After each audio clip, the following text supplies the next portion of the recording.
कोई कह रहा कि गंदगी है, कोई कह रहा नहीं है। ये बताओ हालात है क्या? वो हालात है हमारे ना के बराबर। आप ये बताइए मुझे, यहाँ जो भाषण दिया रोडों पे, ये देखो ये जरा का मेरे के बाप की जागीर है ये क्या? इतना जाम रहता है, आधे से ज्यादा रोड गिरता रहता है। यहाँ से लेके कल्याण तलक देख लिया आप, और शाम के टाइम आइए, मैं इंक्वायरी कराऊंगा इस चीज की। कौन गिरता है?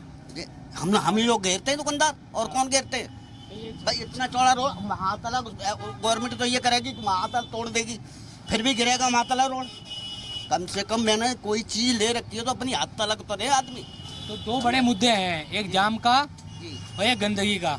जाम से भी मुक्ति होनी चाहिए, उससे भी आज़ादी होनी चाहिए कि भाई जाम ना लगे। नहीं तो आप खुद देख सकते हो, इंक्वायरी कर लो।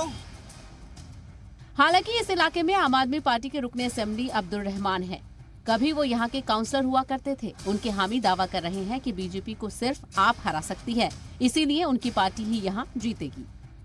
2017 से ज्यादा अच्छा लड़ेंगे और इंशाल्लाह किसे एमसीडी में आम पार्टी की ही एमसीडी का काउंसलर यहाँ से, और मेयर जो है वो हमारा ही होगा।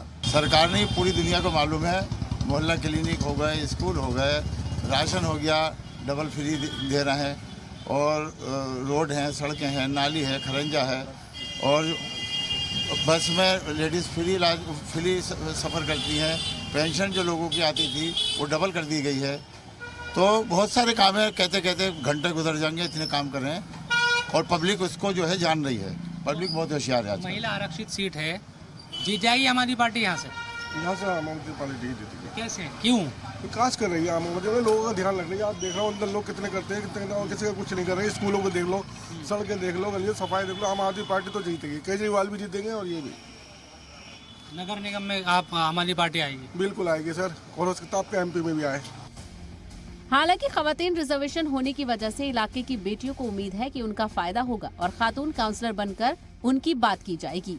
ऐसी उम्मीदवार हो हमारा नेत्री, जो लेडीज सीट हुई है, जो हमारी बात उठा सके, हमारे हक के लिए लड़ सके और हमारे हित में काम करवा सके, अधिकारियों से बात कर सके, अधिकारियों से हमारे लिए लड़ सके।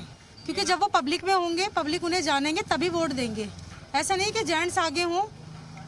ये एमसीडी का चुनाव होता है, पड़ता तो चेहरे के ऊपर ये चुनाव, लेकिन फिर भी जो लेडीज सीट है और जो कैंडिडेट चाहती है कि मेरे को टिकट मिले, उन्हीं को आगे आना चाहिए और इन्हीं को पब्लिक के बीच में रहकर भागीदारी करनी चाहिए। पति को भी सोचना चाहिए कि वो खुद ना प्रचार करके पत्नी को ज्यादा आगे लाए। वो उनके पति का मैटर है, अगर करना चाहे करें, लेकिन जो सीट है लेडीज, उनकी वाइफ को ही आगे आना चाहिए। सबसे ज्यादा जो हो वो उनकी वाइफ ही आगे हो। जीत कर जाएगी, लेडीज सीट आएगी यहाँ पर। तो चौहान बागड़ की बात करें तो हमें दो बड़े मुद्दे यहाँ पर नजर आए। एक तो साफ सफाई लोग चाहते हैं कि वक्त पर हो, और दूसरा इस जाम से आज़ादी मिले जिससे उन्हें रोजाना जूझना पड़ता है। अब जो भी काउंसलर यहाँ पर चुना जाएगा वो किसी भी पार्टी का हो, जिसको आवाम चुनेगी, उसको इन दोनों मुद्दों पर यकीनन ध्यान देने की जरूरत है, ताकि लोगों को इन तमाम समस्याओं से छुटकारा मिल सके।